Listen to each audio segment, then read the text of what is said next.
Selamat malam untuk teman-teman semua.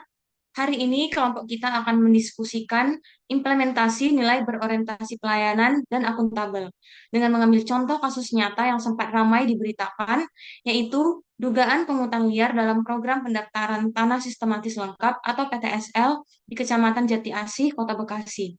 Agar diskusi kita lebih terarah, saya akan mempersilahkan teman-teman menyampaikan pendapatnya satu persatu. Kita mulai terlebih dahulu dari Mas Hamdi untuk mengutarakan pendapatnya mengenai tahapan kegiatan PTSL. Pada Mas Hamdi, dipersilakan. Ya, baik. Terima kasih Mbak Nindi untuk kesempatannya. Jadi, untuk tahapan kegiatan dari PTSL itu sendiri, itu ada beberapa tahapan kegiatan. Yang pertama yakni perencanaan, kemudian penetapan lokasi pelaksanaan PTSL itu sendiri, kemudian yang ketiga persiapan, yang keempat pembentukan dan penetapan panitia adjudikasi PTSL. Kemudian setelah itu kita masuk pada tahap penyuluhan atau sosialisasi pengadaan atau pelaksanaan PTSL kepada masyarakat. Selanjutnya pengumpulan data fisik dan yuridis. Kemudian penelitian data yuridis untuk pembuktian hak, pengumuman data fisik dan data yuridis serta pengesahannya. Kemudian penegasan konversi, pengakuan hak dan pemberian hak. Selanjutnya pembukuan hak, eh, kemudian penerbitan sertifikat hak atas tanah, pendokumentasian dan penyerahan hasil kegiatan, dan terakhir yaitu pelaporan. Demikian, Mbak, untuk tahapan kegiatan dari PTSL sendiri. Terima kasih. Baik, terima kasih atas pendapat yang cukup jelas dari Mas Hamdi. Selanjutnya, mengenai output ataupun hasil, mungkin kepada Mas Yuda dapat memberikan pendapatnya. Pada Mas Yuda, dipersilahkan.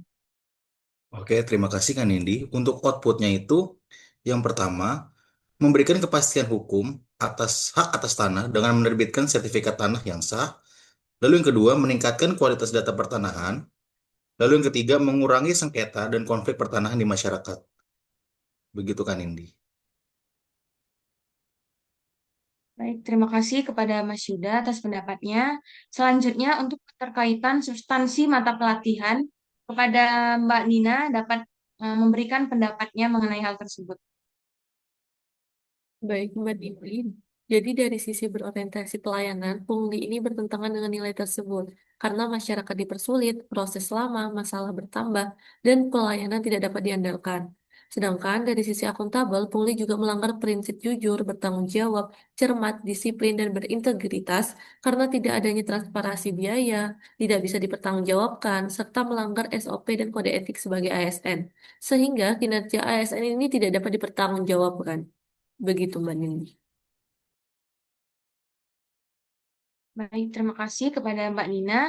Selanjutnya, kembali lagi kepada Mas Yuda supaya bisa mengutarakan pendapatnya mengenai kontribusi terhadap visi misi instansi. Kepada Mas Yuda dipersilahkan. Oke, terkait kontribusi terhadap visi misi Kementerian ATR BPN, program PTSL ini seharusnya menjadi upaya untuk mempercepat proses pendaftaran tanah secara serentak, yang merupakan bagian dari inovasi pelayanan dan teknologi yang dilakukan oleh Kementerian ATR BPN. Namun, dikarenakan masih adanya pungli, tentunya akan menurunkan partisipasi aktif masyarakat yang menghambat tidak tercapainya target PTSL pada tahun tersebut. Begitu kan, Indi? Baik, terima kasih atas pendapat yang diberikan oleh Mas Yuda. Selanjutnya mengenai penguatan nilai organisasi, mungkin dapat dijelaskan kepada Mbak Iza, dipersilahkan. Baik, terima kasih Mbak Dini. Jadi penguatan nilai organisasi ini diperlukan untuk menambah profesionalitas pegawai sehingga bisa meningkatkan kepuasan masyarakat. Berdasarkan nilai melayani, dapat diambil penguatan berupa membiarkan informasi secara transparan terkait informasi biaya dan juga waktu dari kegiatan PPSL. Kemudian bisa yaitu mendorong masyarakat untuk segera melapor jika terdapat pungli.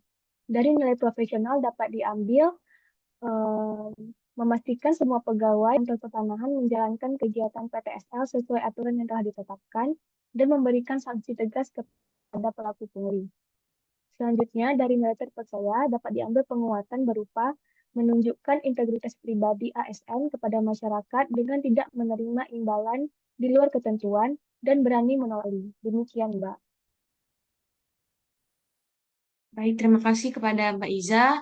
Baiklah, terima kasih kepada teman-teman semua atas pendapatnya. Jadi, dapat kita simpulkan bahwa kasus pungutan liar PTSL di Jati Asih, Kota Bekasi, menunjukkan betapa pentingnya kita sebagai ASN untuk menerapkan nilai berorientasi pelayanan dengan memberikan pelayanan yang ramah, mudah, murah, serta nilai akuntabel dengan menjaga integritas dan transparansi dalam setiap tugas. Dengan begitu, visi Kementerian ATR BPN yang melayani profesional dan terpercaya bisa benar-benar terwujud. Baiklah, sekian diskusi kelompok dari kita. Semoga menjadi pembelajaran yang berharga bagi kita semua. Terima kasih dan selamat malam.